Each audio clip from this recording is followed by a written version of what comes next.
ओम नमः शिवाय। शिव जी सदा सहाय। ओम नमः शिवाय। गुरु जी सदा सहाय। रुद्र संहिता के पार्वती खंड का 25वां अध्याय। भगवान शिव की आज्ञा से सप्तऋषियों का पार्वती के आश्रम पर जा उनसे शिव विषयक अनुराग की परीक्षा करना और भगवान को सब वृतांत बताकर स्वर्ग को जाना।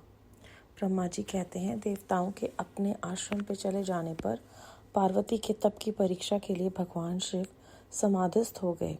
वे स्वयं अपने आप में अपने में ही प्रात पर स्वस्थ माया रहे तथा उपद्रव शून्य स्वरूप चिंतन करने लगे।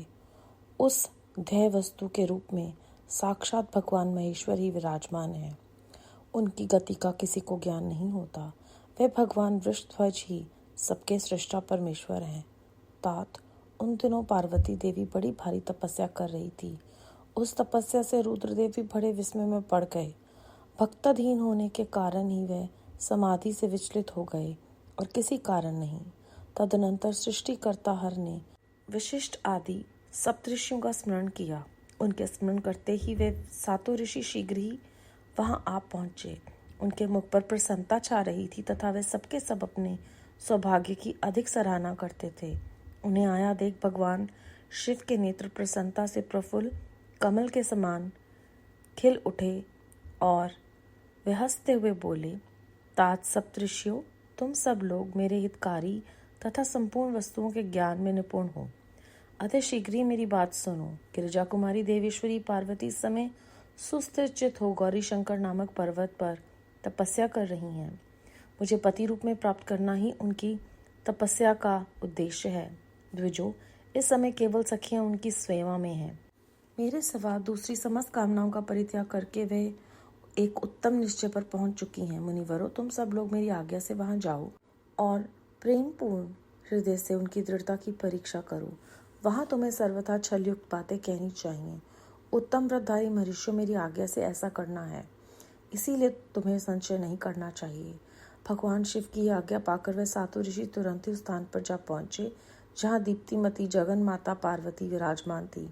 सप्तऋषियों ने वहां शिवा को तपस्या की मूर्ति दूसरी सिद्धि के समान देखा। उनका तेज महान था। वे अपने उत्तम तेज से प्रकाशित हो रही थी।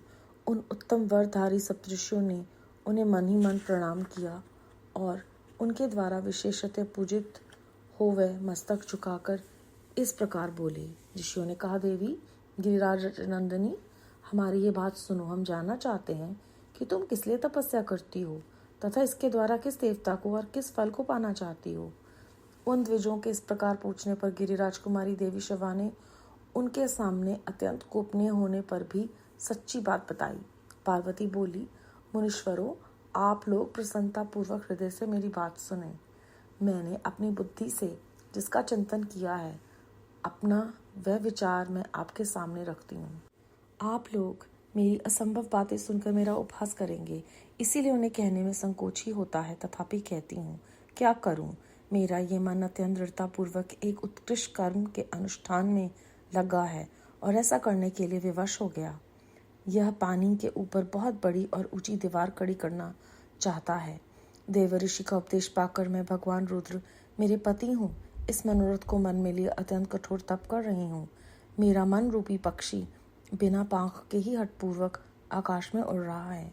मेरे स्वामी करुणा निधान भगवान शिव ही उसके इस आशा की पूर्ति कर सकते हैं। पार्वती का यह वचन सुनकर वह मुनि हंस पड़े और गिरजा का सम्मान करते हुए प्रसन्नता पूर्वक छलयुक्त मिथ्या वचन बोले। ऋषियों ने कहा, गिरिराज व नंदिनी, देवऋषि नारद व्यर्थ ही अपने को पंडित मानते हैं। उनके मन में क्रूरता भरी रहती है। आप समझदार होकर भी क्या उनके चरित्र को नहीं जानती। नारद छल कपट की बातें करते हैं और दूसरों के चित्त को मुंह में डालकर मत डालते हैं।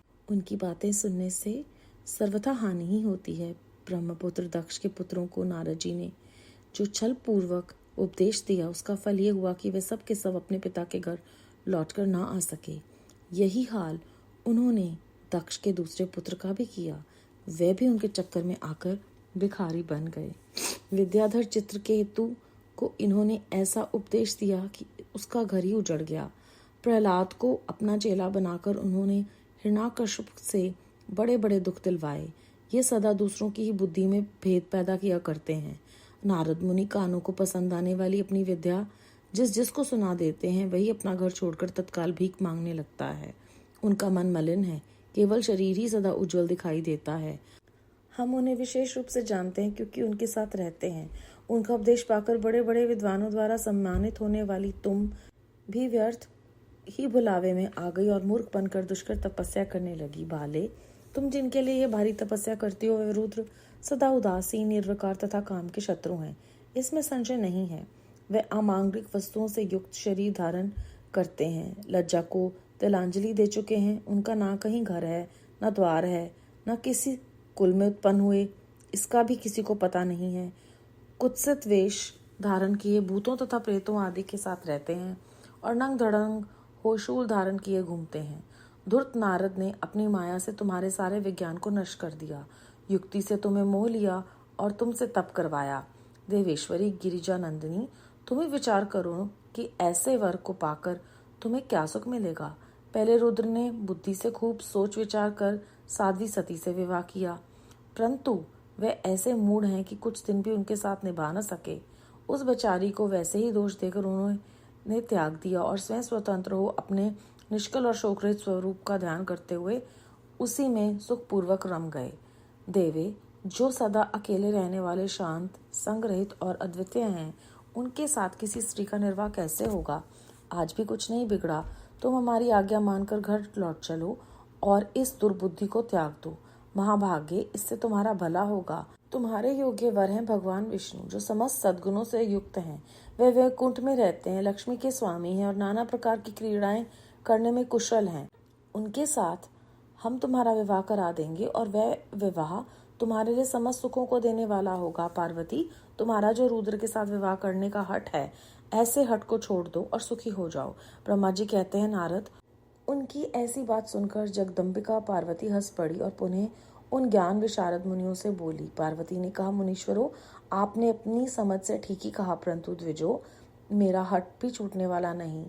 मेरा शरीर पर्वत से उत्पन्न होने के कारण मुझ में स्वाभाविक कठोरता विद्यमान है। अपनी बुद्धि से ऐसा विचार कर आप लोग मुझे तपस्या से रोकने का कष्ट न करें। देवऋषि का उपदेश वाक्य मेरे लिए परम हितकारक है, इसीलिए मैं उसे कभी नहीं छोड़ूंगी। वेदता भी यह मानते हैं कि गुरुजनों का वचन हितकारक होता है, गुरुओं का वचन सत्य होता है। ऐसा जिनका दृढ़ विचार है, उन्हें इलोक और प्रलोक में परम सुख की प्राप्ति होती है और दुख कभी नहीं होता। गुरुओं का वचन सत्य होता है, यह विचार जिनके हृदय में नहीं, उन्हें इलोक और प्रलोक में भी दुख ही प्राप्त होता है, सुख कभी नहीं मिलता। अतः द्विजो, गुरुओं के वचन का कभी किसी तरह भी त्याग नहीं करना चाहिए। मेरा घर बसे या उजड़ जाए, मुझे तो ये हठ ही सदा सुख देने वाला है। मुनिवरों, आपने जो बातें कही हैं, मैं उनका आपके कहे हुए तात्पर्य से भिन्न अर्थ समझती हूँ और उनका ये संक्षेप से विवेचन प्रस्तुत करती हूँ। आपने ये ठीक कहा कि भगवान विष्णु सद्गुणों के धाम तथा लीला विहारी हैं, साथ ही अपने सदाशिव को निर्गुण कहा। इसमें जो कारण है वे बताया जाता है। भगवान शिव साक्षात परब्रह्म है, अतएव निर्विकार हैं। वे केवल भक्तों के लिए शरीर धारण करते हैं, फिर भी लौकिक की प्रभुता को दिखाना नहीं चाहते। अतः परमहंसों की जो प्रिय गति है, उसी को वे धारण करते हैं। क्योंकि वे भगवान शंभु परमानंद में हैं, इसीलिए अवधूत रूप से रहते हैं। मायालिप्त जीवों को ही भूषण आदि की रुचि होती है, ब्रह्मों को नहीं। वह प्रभु गुणातीत, अजन्मा, माया रहित, अलक्ष्य गति और विराट हैं। द्विजो, भगवान शंभु किसी विशेष धर्म या जाति आदि के कारण अनुग्रह नहीं करते। मैं गुरु की कृपा से ही शिव को यथार्थ रूप से जानती हूँ। ब्रह्म ऋषि, यदि शिव मेरे साथ विवाह नहीं करेंगे तो मैं सदा कुमारी ही रह जाऊंगी, परंतु दूसरे के साथ विवाह नहीं करूंगी, ये मैं सत्य सत्य कहती हूँ। यदि सूर्य पश्चिम दिशा में उगने लगे, मेरु पर्वत अपने स्थान से विचलित हो जाए, अग्नि शीतलता को अपना ले तथा कमल पर्वत शिखर की शिला के ऊपर खिलने लगे, तो भी मेरा हठ छूट नहीं सकता, ये मैं सच्ची बात कहती हूँ। ब्रह्मा जी कहते हैं, नारद, ऐसा कह उन मुनियों को प्रणाम करके गिरिराज कुमारी पार्वती निर्विकार चित्त से शिव का स्मरण करती हुई चुप हो गई। इस प्रकार गिरिजा के उस उत्तम निश्चय को जानकर वे सप्तऋषि भी उनकी जय जयकार करने लगे और उन्होंने पार्वती को उत्तम आशीर्वाद दिया। मुनि गिरिजा देवी की परीक्षा करने वाले वे सातों ऋषि उनको प्रणाम करके प्रसन्नचित हो शीघ्र ही भगवान शिव के स्थान को चले गए। वहां पहुंचकर शिवा को मस्तक नवा उनसे सारा वृतांत निवेदन करके उनकी आज्ञा ले वे पुनः सादर स्वर्गलोक को चले गए।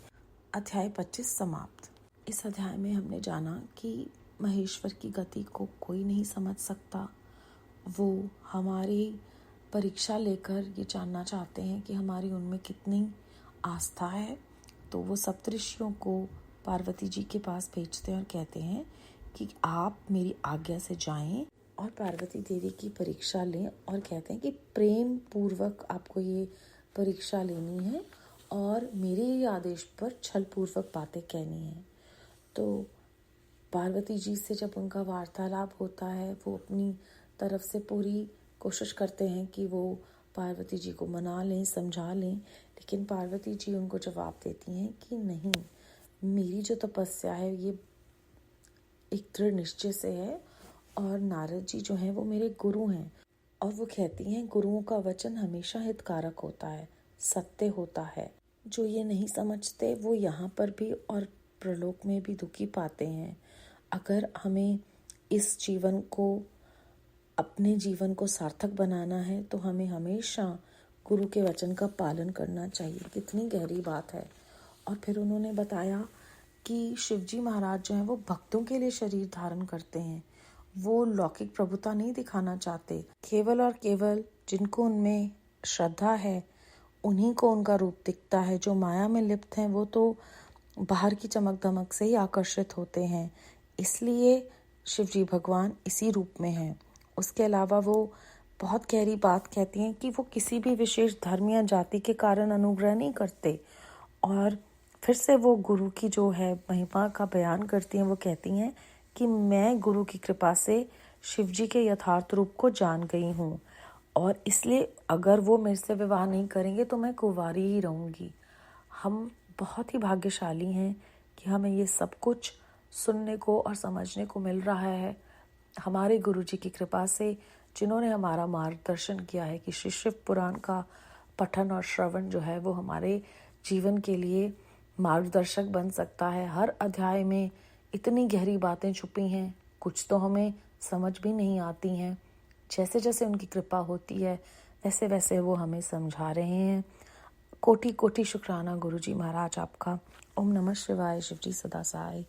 ओम नमः शिवाय। गुरुजी सदा सहाय।